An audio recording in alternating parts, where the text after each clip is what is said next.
Hey guys, welcome to the Karam Show. Today I have a very special guest. She is a gynecologist turned life coach. She is an author, NLP practitioner. She is helping people to become emotionally strong. She is helping professionals, entrepreneurs to deal with any kind of challenge in their life, to deal with any kind of emotions they go through and stay calm, help them to stay calm, composed, and deal with any situation. And she has shared her insight about mindset. She had shared about the books she recommend to others to read. So I had a great discussion with her. So help me in welcoming Dr. Saloni Singh. Dr. Saloni, tell me something about yourself, your story, your challenges, the challenges you faced in your life, and how did you overcome them? To start my story, you said, yeah. So to start with, I would like to just share that I'm a medical doctor. I'm a gynecologist from my previous profession. But from the very beginning of my career as a doctor, I just somehow knew from within that this is not my calling. So I was always interested in psychology, in understanding human mind, human emotions, and spirituality, understanding why people behave the way they do and how we can improve that. So all these things used to intrigue me a lot. And I was working in London as a gynecologist in NHS when I thought about changing my career because I realized that this was not giving me the kick I was looking for. So I looked for different careers into this particular field, and I came across life coaching.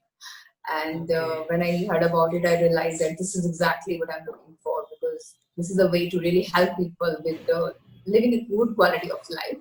So I did my training into life coaching, and because it's a very vast field of personal development and personal growth. So I came across NLP, happiness coaching, mindfulness. So a lot of different courses I did. I did my master's into NLP, and I then resigned from my job as a doctor and started my journey as a full-time coach. It was 2009, and more than 10 years now I've been working as a full-time coach. So challenges, of course, challenges in the beginning were like any other coach, when you're new, you don't know, how do you tell people that this is what I'm doing. I still remember once told a friend that, okay, I'm a life coach, and they said, okay, are you going to teach swimming now? Like, no, it's not Okay. about swimming. Yes. It's about helping people in their life. So at that time it was quite new, though now a lot of people know about life coaches, but still I think people Yeah, are not that time. Yes. clear that what exactly a life coach do. So some of my friends still ask me, what exactly you do? So I think Yes. that is biggest challenge as a coach. I hear other coaches as well share the same thing, that how do you tell people what exactly you do? So I tell people that when when you have pain in your stomach, pain in your head, you go to the doctors, right? But Right. when you Right. are facing some kind of emotional pain, it Right. can be a challenge in your relationship. It can be as a parent, you're really struggling how to connect with your child, how to connect with your partner, or maybe in your profession, you're going through certain stress or anxiety or any kind of emotional issues. We all go through ups and downs in our lives, and Right. sometimes we Right. don't know Right. who we can share it with. So that's the time you go to the coach. You can call a life doctor who can help you in Okay. your life, who would listen to you non-judgmentally, without any bias, without any judgment, and also they have an expertise to help you understand how you can work better in your life so that you achieve the level of peace and level of happiness And that you were seeking yeah. for. We all want And that. nowadays, this problem is increasing, right? People don't tell, Yes, definitely. they are scared. Sometimes they don't want to tell their parents, right? So that's why they want Yes, to that's discuss true. this. That's true. The more I think, the more we feel we are connecting with people because of internet. But it's a psychological fact. It's a lot of surveys and researches have been done that the more connectivity is increasing, the more lonelier we are getting. Right. And the It reason happened could to me. be, It happened to me as yeah, well. When I started my business, I okay. did not tell my parents that I am going to do this, and many blunders I made. So that is the thing. Yeah. Okay, that's So fantastic. yeah, you're right that it is really increasing nowadays. Right. So when when it comes to understanding the emotions, okay. So how one can understand the emotions and use for his or her benefits. Actually, when you go into the deep emotional state, so how can you understand that and take benefit of that, use to your benefits? So how can you do that? So first step to understanding your emotion is self-awareness. Okay. Because nowadays life is so fast-paced. What I see people doing is they are just running. Like literally like running on a hamster wheel and constantly going from one activity to another activity. So for example, we all know when we feel upset, irritated, or we're feeling a little down, it Hmm. can be a little bit of, people use the word, I'm feeling depressed, I'm feeling really low today. Commonly people use this word, I hear that often. Or I'm feeling very anxious, or I'm so agitated or overwhelmed. But people Okay. don't take time to process that at all. So you're feeling overwhelmed, anxious, maybe you're in a traffic jam, and then you reach the office, then you're on to next activity, and then you're on to another meeting, and by the time you're done in the night, you're exhausted and you just sleep. And most of the time, people are not even having good sleep because of all these emotions. So, first step is a pause. And doesn't take long actually. Even if you take just 2 minute pause, once you're feeling any emotion, just give yourself the time. Okay, what is it that I'm feeling? Where am I feeling it in my body? And just breathe through it. That can actually lead to a lot of understanding of your emotions, and you immediately come to a calmer place. Once you start feeling what is it I'm feeling, because emotion is something they say that the purpose of feeling is to feel them. So once we have actually allowed ourselves to feel those emotions, they start dissolving, they start moving out of our body. And we are in a much better emotional state to deal with any situation, any challenge we have. So I think it's the self-awareness, the pause. What is it I'm feeling? What can I do about it? What is it that is in my control? And what is it that is not in my control? Maybe I can just accept to the situation and do whatever is my best. If we can just do that much, it will make a huge difference to our lives. Okay, okay, that's fantastic. So when it comes to understanding the mindset, so how one can build a, strong mindset? So again, strong mindset begins with awareness and higher level of consciousness, which means every time you're doing something, I give people a very simple tip that whenever you're doing something or you're feeling something, ask yourself why I'm doing what I'm doing, why I'm Okay, doing what I'm doing, or why I'm feeling what I'm feeling. For example, let's say somebody is feeling very overwhelmed with their professional challenges. So just ask themselves, what is the reason I'm feeling overwhelmed? And once they start, peeling the layers, they might find out that, oh, actually, I don't believe in my capabilities, or maybe I'm fearful, what will people think of me? Or I'm fearful if I lose my job, then what will happen? So the moment they ask themselves this question, why I'm feeling what I'm feeling, or why I'm doing what I'm doing, actually they will come to know their own fears, their own judgments about themselves, and then it's much easier to work upon them, because then it's just a decision that, okay, I am who I am and I can improve my skills, definitely. I can work upon that. And if it's judgments, I can let go of my judgments and again work on whatever I can build upon. Similarly, if you're feeling overwhelmed with any challenge, for example, I work with a lot of parents and I ask, and they feel, a lot of overwhelm and stress about how do I deal with teen children, for example. So I ask them, why are you feeling this way? And they say, I'm so fearful about my child's future. So I ask them to just challenge their fear.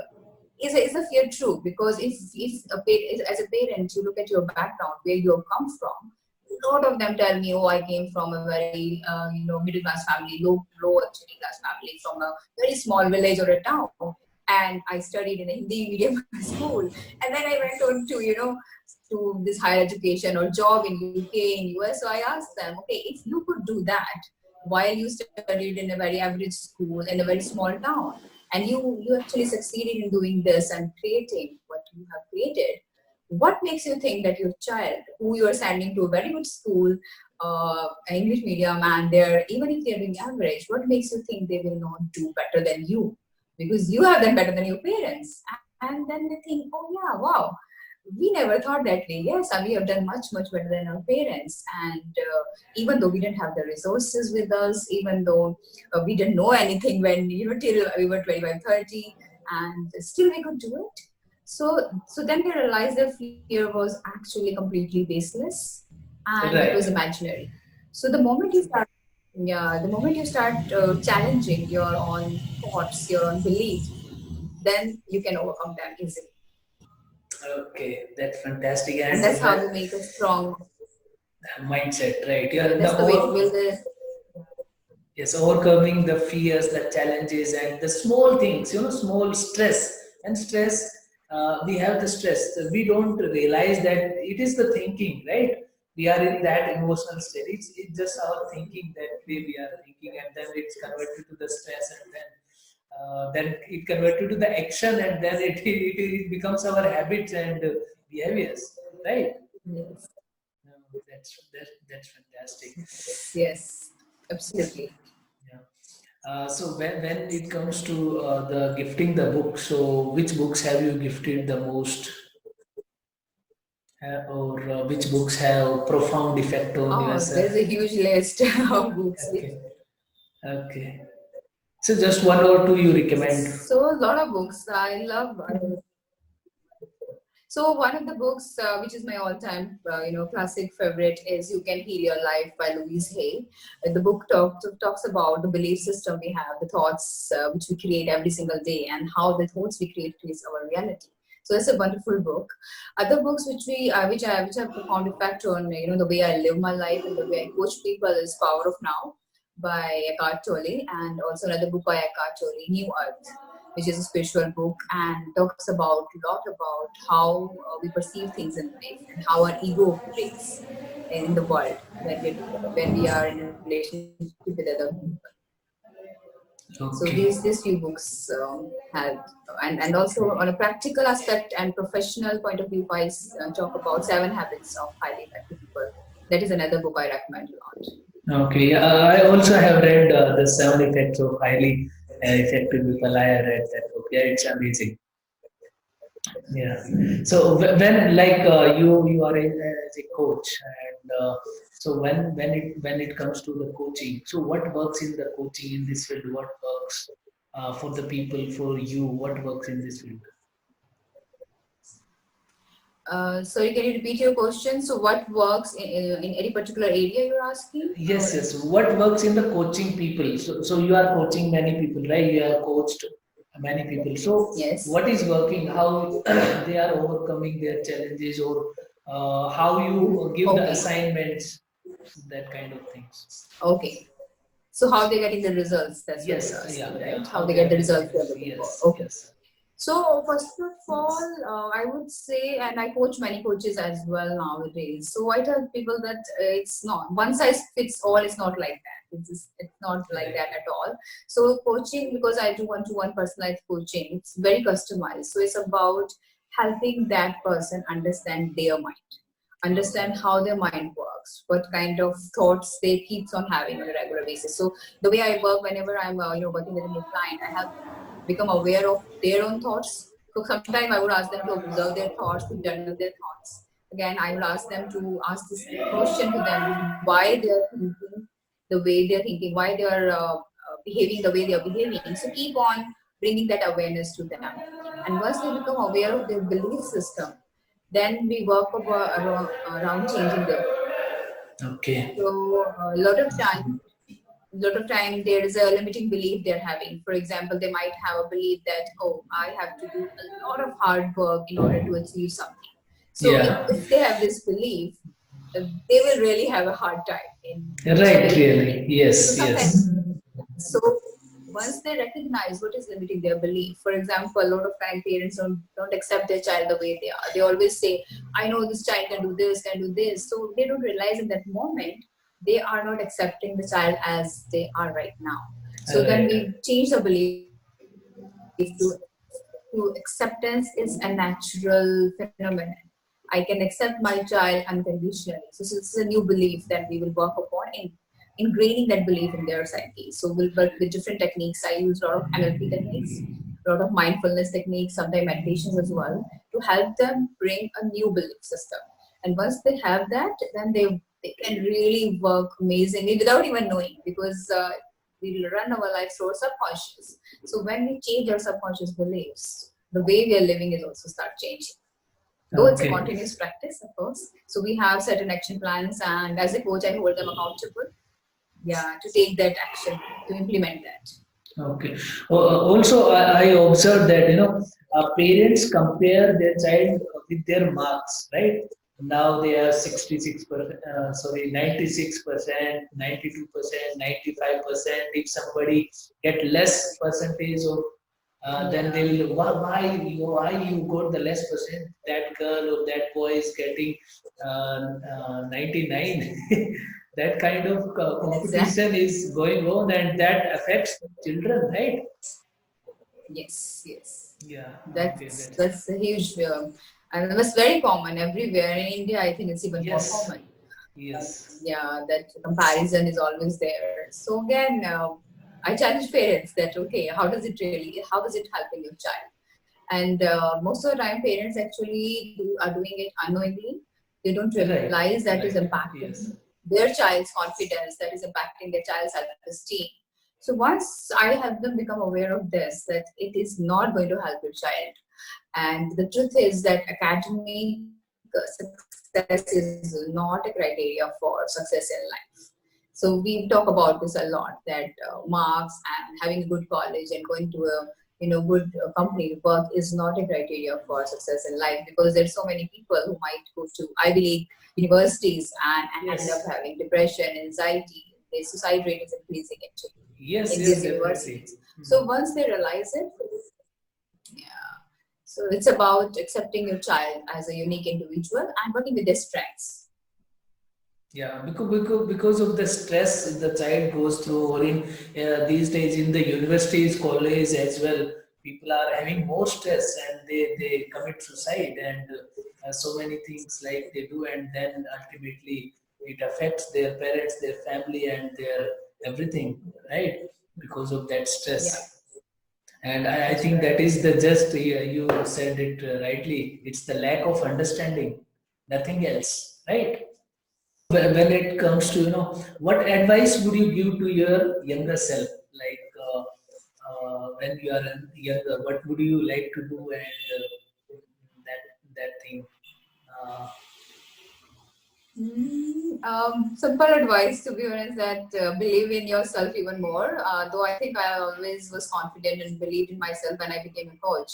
But I think sometimes I took more time to go out, to people and to showcase my skills. So I think I would be giving an advice that whatever you come, idea you comes to you, just go ahead and do it, and don't wait, don't wait. Just go ahead. Yeah, that would be the yeah, advice. okay. So yeah, Dr. Saloni, I saw that there is a retreat coming up on the next month. So could you please share about it, something about it, so what it is and how you do it? Sure, sure. Yeah, I conduct spiritual, retreats for bringing emotional stability and for women and women, for professionals, entrepreneurs, parents, anybody. And we all go through different stressful situations in our lives, yeah, and which takes us off our center. And a lot of time when the challenge comes or a situation comes, we react to that situation. It can be a small thing or it can be a big thing as well. Right. So in the retreat, we talk about through interactive activities, meditations, and different kind of interactive activities. We help people to understand how they can stay centered, completely centered and stable and emotionally balanced and strong, so that any challenge comes to them and they can still respond from a calm, composed, peaceful place. So the next retreat is happening on 1st of February. We do the retreats at Spiritual Center Zorba the Buddha, which is a beautiful retreat center near Delhi, near Gidori. Okay. Yeah, that's fantastic. Yeah. So thank you, Dr. Saloni. It was a great time talking to you, having you on my show. Thank you so much. Thank you. You're most welcome. Thank you. It was wonderful being here.